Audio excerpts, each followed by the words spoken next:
Hey everyone, Ryan Bolton here, local mortgage expert, ryanbolton.com. Today I want to talk to you about the three things you should consider while you're starting to look at buying a home.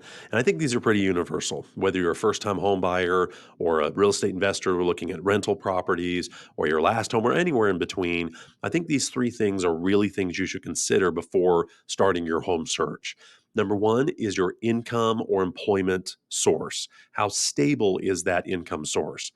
I know a lot of people that have a lot of different jobs or have different ways they earn their income that can kind of fluctuate, maybe seasonal or tips or commissions or something like that. And knowing how stable that is will help you determine if it's time to own a home. Now, you're always going to have a housing expense, but it's a little different when it's a mortgage because now you're talking about eviction, not just eviction, you're talking foreclosure, hurt to your credit report, that type of thing. Where if it's a rental, it's a little easier to get out of that home and finding just somebody to take over your lease. So as soon as it becomes a situation where you have a mortgage, it's a little bit more tricky to get out of that. Now you're talking selling or foreclosure, things like that. So the more stable your income is, the more you're ready for home ownership. That doesn't mean that if you have a salary or a commission job or bonus or overtime or tips or something like that, that you're not ready. I just think that's something you need to be aware of. And if it is a little bit less consistent, you've got to start building up your reserves and your savings.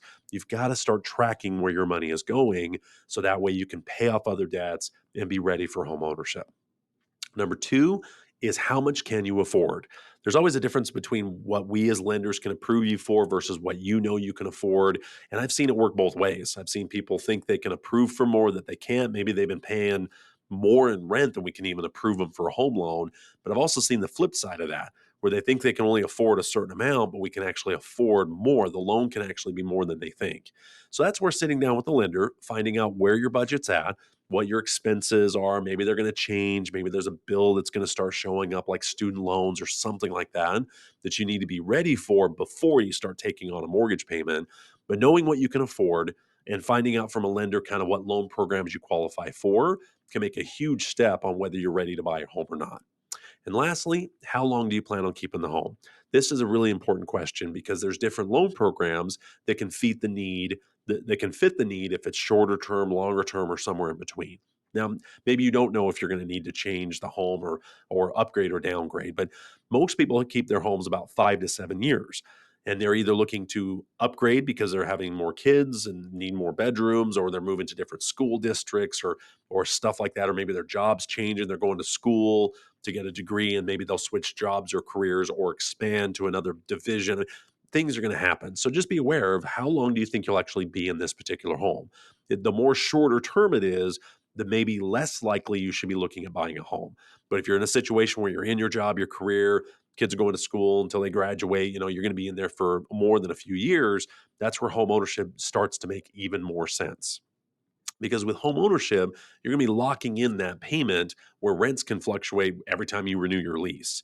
Plus, you'll be gaining the appreciation. You're going to be gaining some tax benefits, maybe some customizable features of the home. Maybe you'll be able to make it the way you want to fit your needs for years to come. So, the longer term, the more it makes sense to actually own a home instead of staying as a renter.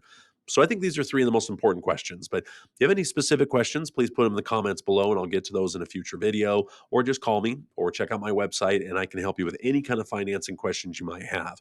I personally loan in the state of Utah and Nevada, but our company loans throughout most of the country. So even if I can't help you directly, I can get you to the right person. And if nothing else, just answer your questions, get you on this path to home ownership. But have some of these questions, know some of these numbers, know what you qualify for, know how much down payment you need to do, or put less money down, pay off other debts, or build up the savings that you need. So having these weapons, so to speak, or knowing what you qualify for can make a huge difference on whether you're ready to be a homeowner. But let's get started today. There's no reason you can't be a homeowner in the next years to come as long as you are on the right path. Call me at my office or check out my website, ryanbolton.com, and we'll see you on the next video.